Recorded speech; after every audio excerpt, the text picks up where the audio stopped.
Good evening. This is Carla from Rehan, Allahwala's World of Connections. And I am here today to speak to Michele Orzan, who told me he's originally from Italy, but he is living in Budapest and has been in Budapest, Hungary for many, many years now. And we're going to find out about his life, his work, and his passions in life. He is an entrepreneur for many, many years, and I'm very anxious to get to know him, and he has a great smile. Just a reminder that this show, like all of my shows, is sponsored by the Institute of Peace, which is an online organization promoting peace, one conversation at a time. Michele, will you please introduce yourself?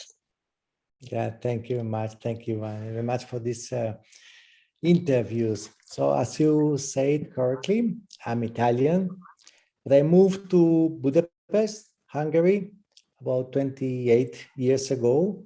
When I started a company here, it was about operation of vending machines.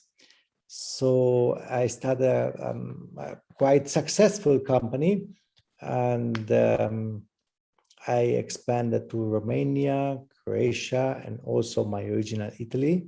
And we were operating vending machine. Being Italian, I was an expert in coffee and espresso and cappuccino, of course. So we flooded Hungary and the neighboring countries with millions of cappuccinos. So the company actually was very, very successful. We were one of the main companies in Central Europe. When my partner decided to sell the company, actually I didn't have enough money to buy her half. So I decided I have to sell too. And after a couple of negotiations, eventually we sold to Coca-Cola International, and Coca-Cola Europe merged our company together with Coca-Cola Hungary. From that time, then I started to work mostly pro bono for international organizations, non-profit, NGOs, social businesses, and foundations across Europe, from Brussels to Budapest and Milano, and so on. So I'm involved in a lot of pro bono activities. One of the most important is European Chamber. It's a future network of multilateral chambers of commerce, private chamber of commerce, representing business and ethical side of business. So with a lot of CSR activities and so on. One of these activities, actually, it's a green wheel. So the willingness to be green, where we created the only first and only environmental policy, which is standards, one size fits all in the world. It's called the Green Policy, and it's downloadable for free from the website greenwheel.org. It's available in 40 languages, from Chinese to Russian, English, and Italian, and so on, Japanese. And it's used today in more than 125 countries, and it's totally free. Any company, organization, or state institution can use this very simple, single-page, standard environmental policy without paying any consultants. So usually companies, they use a consultant to create tailor-made environmental policies. The simple one size fits all, it's today delivered for free, and it's one of our activities. I'm also involved in a lot of organizations promoting entrepreneurship, and especially young entrepreneurship. For instance, I'm head of the advisory board of the European Confederation of the National Organizations of Young Entrepreneurs. The European Confederation is seated in Brussels, and I lead the advisory board. So people who used to be entrepreneurs or successful entrepreneurs or past entrepreneurs like myself. We support and help developing the younger generations. The organization covers whole Europe, many countries, from east to west, north to south, and quite successful. And it's promoting not only the philosophy of entrepreneurship, but it's also helping European Union in developing the proper policies for young and new entrepreneurs. I'm also involved in social business and other issues, technology. I follow blockchain. I'm digital leader of the World Economic Forum. In this function, we help state organizations usually to develop better policies for their citizens using today's technology. These are the main. I'm also very active in mentoring young future leaders, future entrepreneurs. So in this function, I travel the world. I'm usually invited by business schools or universities to speak to their students about these topics, namely entrepreneurship and leadership, environment and sustainability, but also topics like anti-corruption and business ethics. I was proudly leading a big company in Central Europe for many years, for 13 years, without paying one single dollar in bribes. In spite of the fact that the Central Europe and the former Soviet countries were, let's say, highly corrupt. I remember my friend saying that, Michele, you will never be successful in those countries because you don't know how they work. And I proved them that it's not necessary to pay bribes and being part of the corruption in order to be successful. So this is, in a nutshell, my experience as entrepreneur and like leader for future generations today. How did you avoid the corruption? I think it's wonderful. That's why I'm asking. Well, the experiences are very interesting. Because I think corruptions, it's if you accept corruption, then you're ready to pay. And if you don't accept corruptions and you're not ready to pay, and you think that you have some moral values that are stronger than others' values, also the counterpart, being the state actor or the state officer, that it's highly corrupt, this person perceives that you are not part of their world. So somehow they are afraid, and they're even afraid to ask you. I remember my Italian friend who, like me, had a company in Budapest in Hungary. We are speaking about 90s, okay, 20 plus years ago, 25 years ago. And he asked me, Michele, you said Michael, but in Italian, Michael is fine. My name in Italian is Michele. Michele, how much do you pay the custom officers when you import your machines from Italy? I said, look, I don't pay anybody. I pay the VAT, the taxes, the import duties. The trucks arrive to the custom offices, and after 1-2 hours, duties paid, trucks arriving to my company, so no problem. And he said, no, it's not true. It's impossible. Everybody pays. And actually, at the time, I did not understand him, and he did not understand me. And that's all. And many years later, I talked to him and said, Bruno, Bruno was his name. Bruno, you know why you are paying? Because you're ready to pay. And I told him, look, when the custom officer sees in my eyes my attitude, my approach to him, he feels and understands that it's not a good idea to ask me for a bribe. And in fact, this custom officer, he's an expert in bribes, actually, because he's asking bribes to thousands of other entrepreneurs or people. And he knows that he should not ask me. But actually, he's very right. Being an expert, he perceives.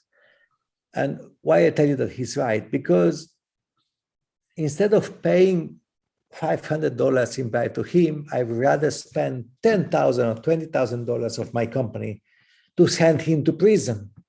And he perceives it. So that's why he doesn't even ask. I was never asked, in fact. So what does the corrupted officer do usually? He will ask the person who he feels that he will pay. So I said, that's why he asked you bribes, Bruno, because you're afraid and you pay. So it never happened that they asked me, except once indirectly. I remember my assistant calling me on the phone. I was somewhere not in the town. And she told me that one officer of the district of our city, Budapest, visited the company, and they say that we put one big banner above the new building that we just bought in order to rent it out. And he said that we didn't pay, we didn't ask the permission for that big advertising banner. So the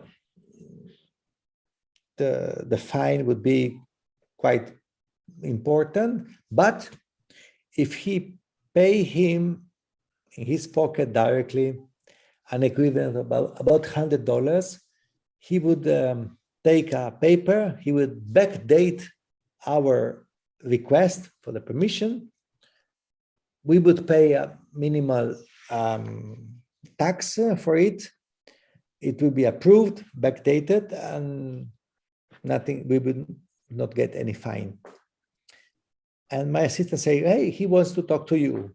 And I say, look, I don't talk to insects. I don't want to.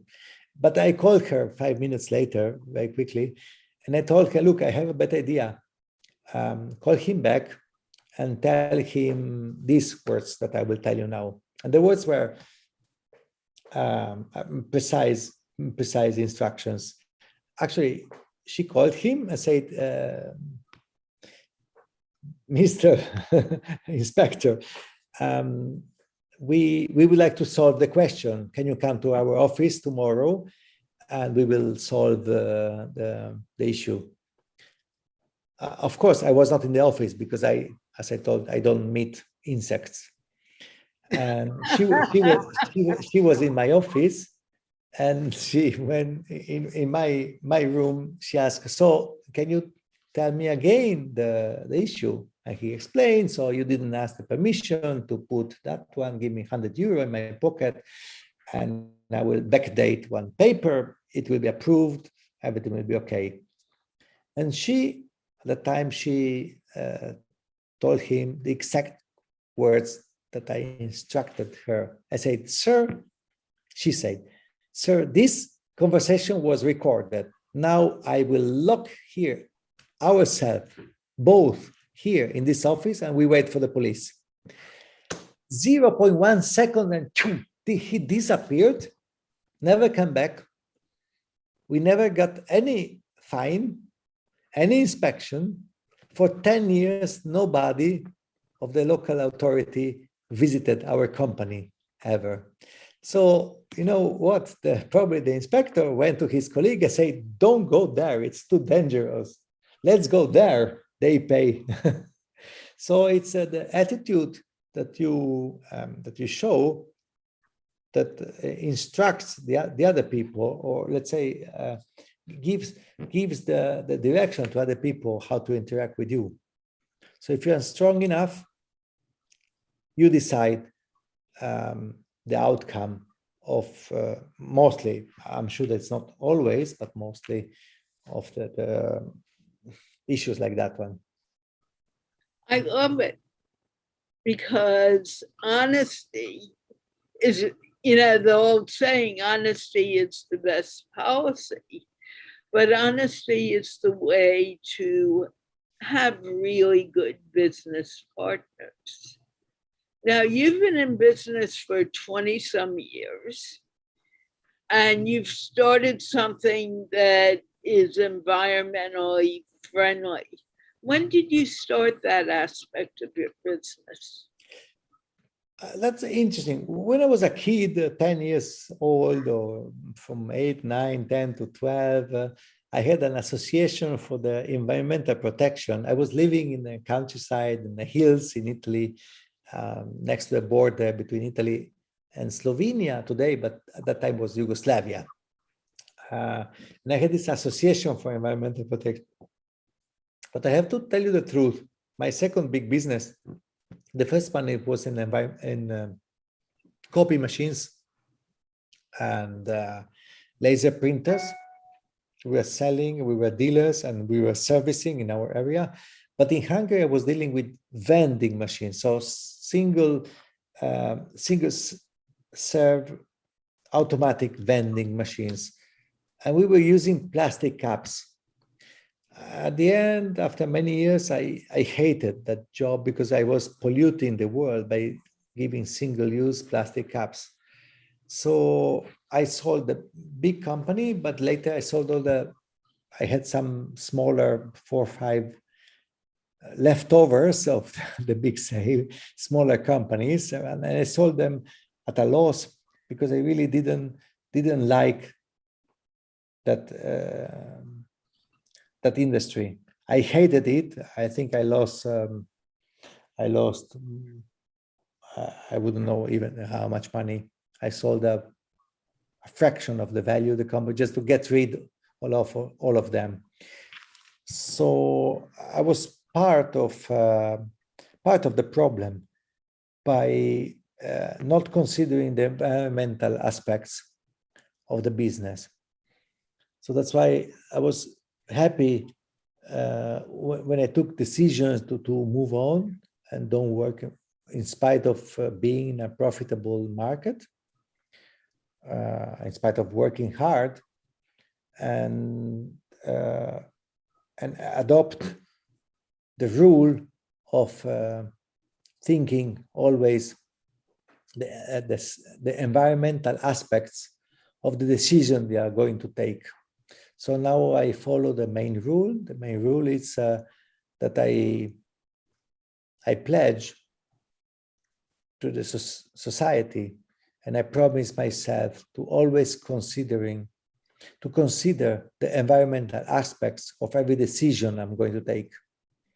So if you follow this kind of rule, not always you will take the best decision, but you will consider every time. So whenever possible, whenever economical, whenever it's feasible, you will do, you will follow those choices which are more environmentally friendly. And this is at the base also of the rules that we put in our environmental policy of Greenwill. We know being environmentally friendly is very important now. Was this something you started before it became the thing, everyone should be environmentally friendly? Or was it something that you just got on the bandwagon as people became interested? Let's say, on one side, I was always, but as I told you, I was forgetting this side in my business, because my business was polluting by selling coffee in single-use cups, which is not the most environmentally friendly thing. in that side of my life, I was forgetting it. And when I realized it, I changed totally. It changed the perspective. And I decided to go out of that business because actually I don't need it. Why should I make more money at the expense of the future generations by polluting the world? Doesn't have any sense. So I decided to go out from the business and invest, on the contrary, the proceeding of the previous business to combat this way of thinking, and showing the other that I did realize that it was not the right thing to do, and it's possible for other entrepreneurs to do the same. So that's why we are promoting the way of thinking to consider the environmental aspects in every decisions we are going to take. In our decision making process, thinking, even if only 20 seconds or 1 minute, what's the environmental impact of it? Is it the perfect one?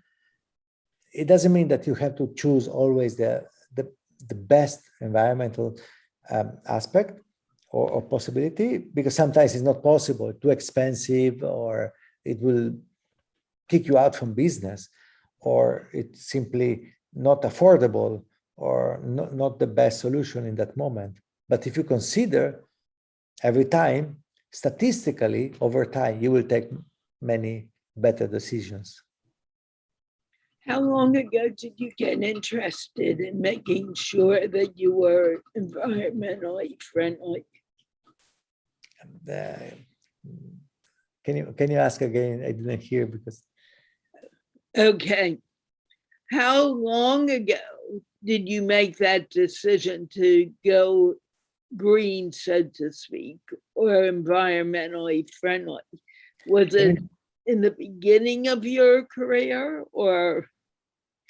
As I told you, I was in many aspects always environmentally friendly, except in my business. So it's actually in the main part of my business, we were having offices with taking care about recycling, taking care about using not excessive energy, taking care about using recycled materials and so on, but not in the essence of the business. So that was the biggest problem that I realized after many years. So in your vending machine company, I'm sure you sell drinks. Do you sell them in a less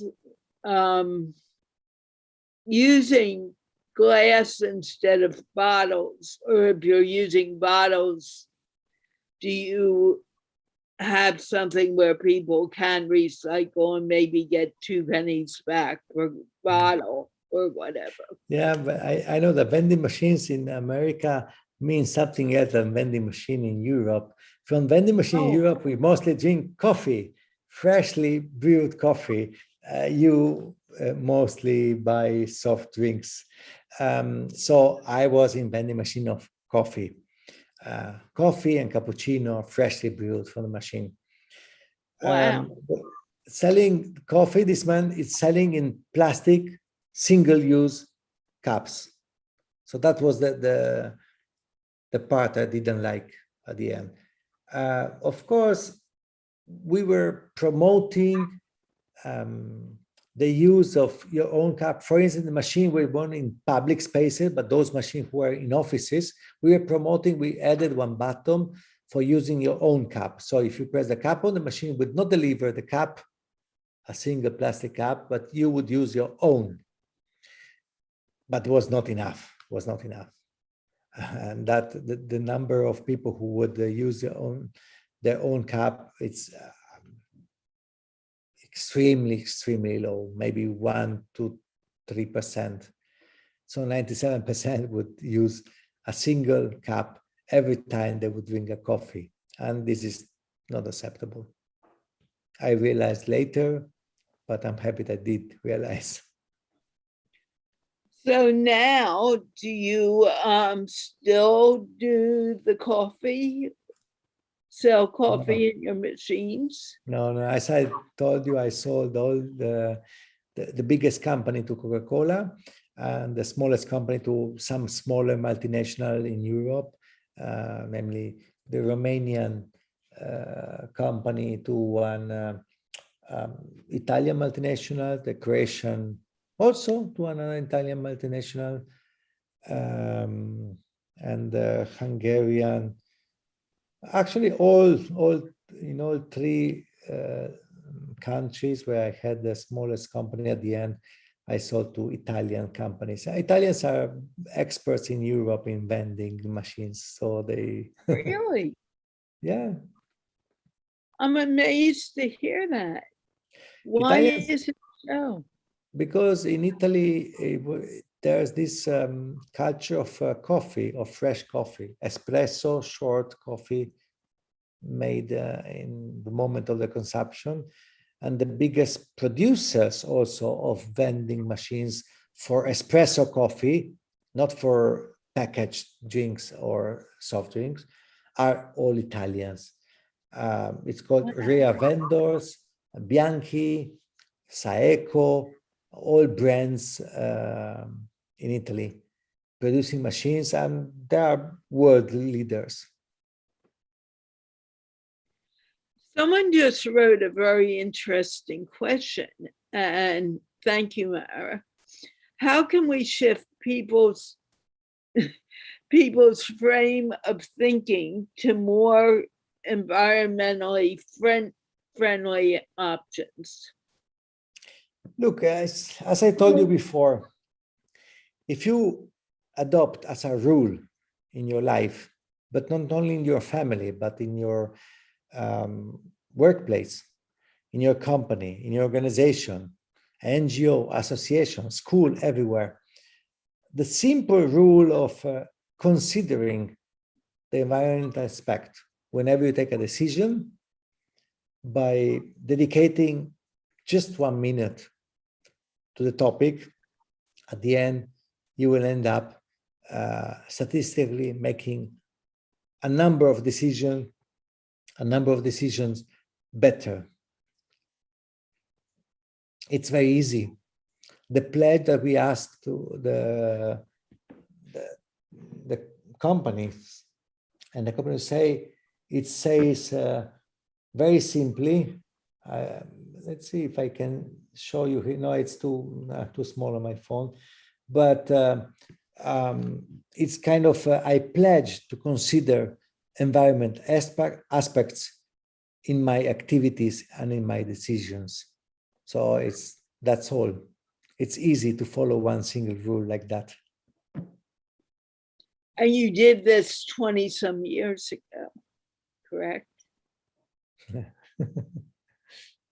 And that's so cool, because 20 some years ago, it wasn't, quote, in vogue, the important thing to do, but you yourself had taken it on as something that needed to be done. Yeah. Now, were you environmentally friendly as a young boy? As I told you before, yes. As a young boy, yes. But then I forgot it, or at least I didn't give the right importance to this aspect of my life when I entered business. In business, we forget about these kind of things, and we think that the results, the profit that we have to make is the most important thing. But actually, it's not. I discovered later. It's the easy rules of the 3 Ps: people, planet, and profit, or prosperity, if you want to say. So when these 3 pillars of our activities, of our entrepreneurial activities, are in harmony, then we will have much better results and much better futures, and we will be more happier. We will be happier about our own work. So we should not seek for profit only. at the expense of the other two P's, people and planet. People means the social part, the social impact that we have, and planet, of course, the environmental impact. Wow, what an interesting gentleman you are. Mhm. Do you have any last words that you would like to leave our audience with?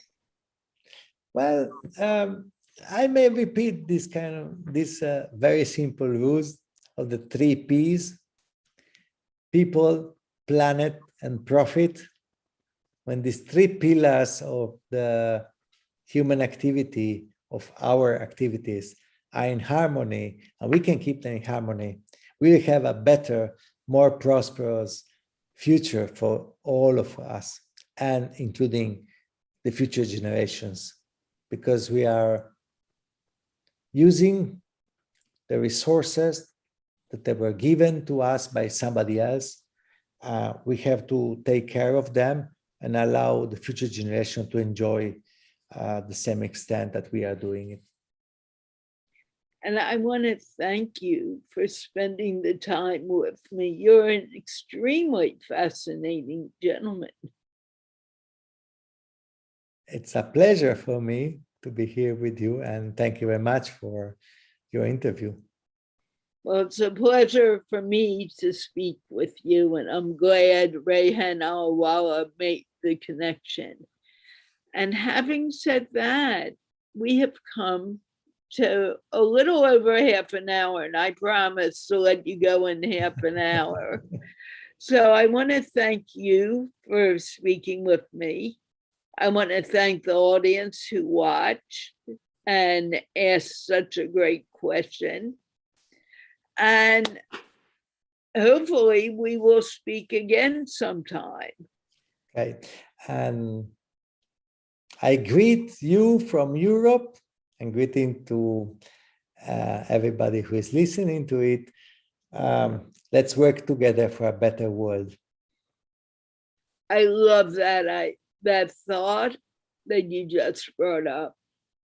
And I want to thank you so very, very much for spending the time with me. And I want to remind everyone that this interview is sponsored by the Institute of Peace, which is an online organization promoting peace, one conversation at a time. And can we wave goodbye? Bye-bye. Bye-bye, everyone. Thank you for watching.